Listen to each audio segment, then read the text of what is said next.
આજરોજ તારીખ 3/9/2025ના રોજ ગાંધીધામ જીઆઈડીસી એરિયામાં સાંજના 5:30 વાગ્યે કોઈ કારણોસર કાસમના વાડામાં પ્લાસ્ટિકના ઢગલામાં આગ લાગી હતી.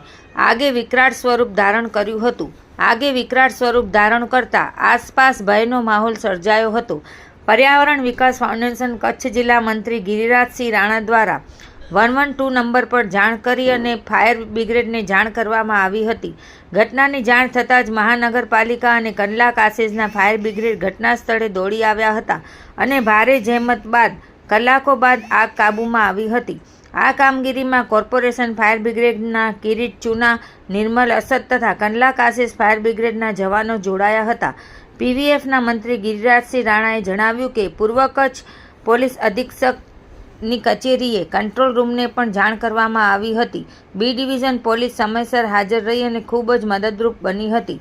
સ્થાનિકોએ આ બાબતે આક્ષેપ કર્યો છે કે ઝોનનો વેસ્ટ માલ ડીપીટીના ખુલ્લા પ્લોટમાં ફેંકતા હોવાથી આવી ભયાનક આગ અવારનવાર લાગે છે.